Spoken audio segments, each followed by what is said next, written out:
நபியே, உமது இறைவன் வானவர்களை நோக்கி, நான் பூமியில் என் பிரதிநிதியை ஆதமை நிச்சயமாக ஏற்படுத்தப் போகிறேன் என கூறிய சமயத்தில் அதற்கு அவர்கள், பூமியில் விசமம் செய்து இரத்தம் சிந்தக்கூடிய சந்ததிகளை பெறும் அவரை அதில் உன் பிரதிநிதியாக ஆக்குகிறாயா? நாங்களோ உன் பரிசுத்த தன்மையை கூறி உன் புகழை கொண்டு உன்னை புகழ்ந்து கொண்டிருக்கிறோம் என்று கூறினார்கள். அதற்கு அவன், நீங்கள் அறியாதவற்றையெல்லாம் நிச்சயமாக நான் நன்கறிவேன் என கூறிவிட்டான். பின்பு ஆதமை படைத்து ஆதமுக்கு எல்லா பொருட்களின் பெயர்களையும் அவற்றின் தன்மைகளையும் கற்றுக் கொடுத்து அவற்றை அந்த வானவர்களுக்கு முன்பாக்கி, வானவர்களே,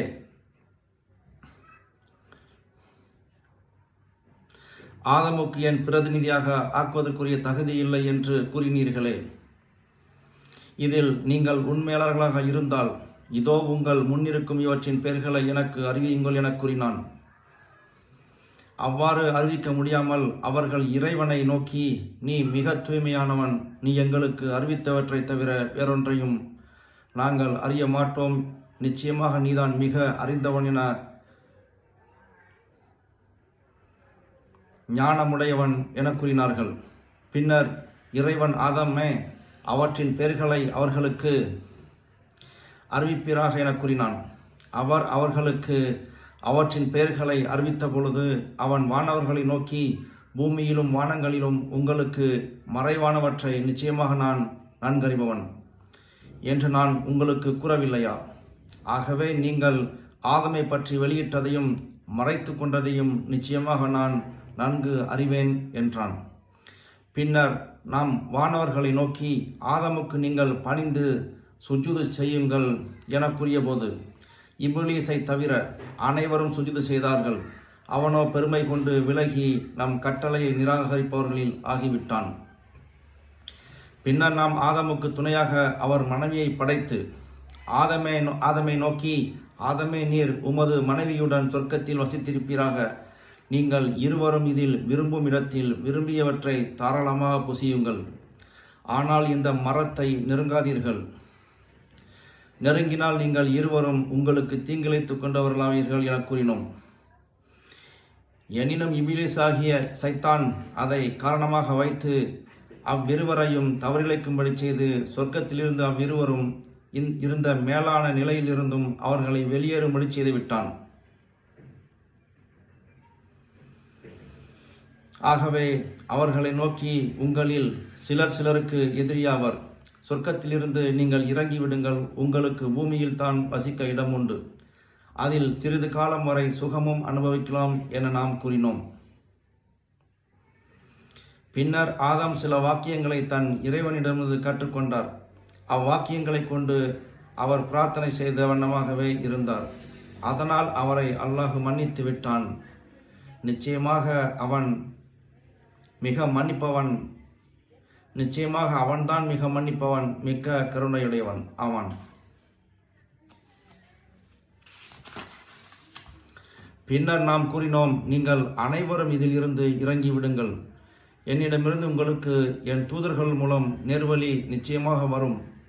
உங்களில் எவர்கள் என் நேர்வழியை பின்பற்றுகிறார்களோ அவர்களுக்கு ஒரு பயமும் இல்லை, அவர்கள் துக்கப்படவும் மாட்டார்கள். தவிர எவர்கள் என் நேர்வழியை நிராகரித்து என் வசனங்களை பொய்யாக்குகிறார்களோ அவர்கள் நரகவாசிகள்தான். அவர்கள் அதில் என்றென்றும் தங்கிவிடுவார்கள். இஸ்ராயலின் சந்ததிகளே, உங்களுக்கு நான் அருள் புரிந்த என் அருட்கொடையை நினைத்து பாருங்கள். நீங்கள் எனக்கு அளித்த வாக்கை நிறைவேற்றுங்கள். நான் உங்களுக்கு அளித்த வாக்கை நிறைவேற்றுவேன். என்னையே பயந்து கொள்ளுங்கள், என்னையே பயந்து அஞ்சுங்கள். நான் இறக்கிய இவ்வேதத்தை நீங்கள் நம்புங்கள். இது உங்களிடமுள்ள தௌராத் என்னும் வேதத்தையும் உண்மையாக்கி வைக்கிறது. இதை நிராகரிப்பவர்களில் நீங்களே முதன்மையானவர்களாக ஆகிவிட வேண்டாம். இவ்வேதத்தை பற்றி உங்களிடமுள்ள தௌராத்தில் கூறப்பட்டுள்ள என் வசனங்களை மாற்றி சொற்ப விலைக்கு விற்றுவிட வேண்டாம். நீங்கள் மற்ற எவருக்கும் பயப்படாது எனக்கே பயப்படுங்கள். நீங்கள் உண்மையை அறிந்து கொண்டே அதை மறைத்து பொய்யை உண்மையென புரட்டிவிட வேண்டாம். நீங்கள் தொழுகை நிலைநிறுத்துங்கள், ஜக்காத்தும் கொடுத்து வாருங்கள். தொழுகையில் ஒன்று சேர்ந்து குனிந்து ருக்குஹு செய்பவர்களுடன் நீங்களும் குனிந்து ருக்குஹு செய்யுங்கள். நீங்கள் தௌராத் வேதத்தை ஓதிக்கொண்டே உங்களை செய்யும்படி அதில் ஏவப்பட்டிருப்பதை மறந்துவிட்டு மற்ற மனிதர்களை நன்மை செய்யும்படி நீங்கள் ஏவுகிறீர்களா? இவ்வளவு கூட நீங்கள் அறிந்து கொள்ள வேண்டாமா? எத்தகைய கஷ்டத்திலும் நீங்கள் பொறுமையை கைக்கொண்டு தொழுது இறைவனிடத்தில் உதவி தேடுங்கள். ஆனால் நிச்சயமாக இது உள்ளச்சமுடையவர்களுக்கே தவிர மற்றவர்களுக்கு மிக வலுவாகவே இருக்கும். உள்ளச்சமுடைய அவர்களோ தங்கள் இறைவனை நிச்சயமாக சந்திப்போம் என்றும் அவனிடமே நிச்சயமாக செல்வோம் என்றும் உறுதியாக நம்புவார்கள். இஸ்ராயலின் சந்ததிகளே, முற்காலத்தில் நான் உங்களுக்கு அருள் புரிந்த என் நற்கொடையையும் உலகத்தார் அனைவரையும் விட உங்களை நான் மேன்மைப்படுத்தி வைத்திருந்ததையும் நினைத்து பாருங்கள். நீங்கள் ஒரு நாளை பற்றி பயந்து கொள்ளுங்கள். அந்நாளில் எந்த ஆத்மாவுக்கும் எதையும் கொடுத்து அதன் கஷ்டத்தை தீர்க்க மாட்டாது. அதற்காக எவருடைய பரிந்துரையும் ஏற்றுக்கொள்ளப்பட மாட்டாது. அதற்காக ஒரு பரிகாரத்தையும் ஈடாக பெற்றுக்கொள்ளப்பட மாட்டாது. மேலும் அவர்கள் எவ்வாறாலும் எவ்வித உதவியும் செய்யப்பட மாட்டார்கள். ஸதக்கல்லாஹுல் அலீம்.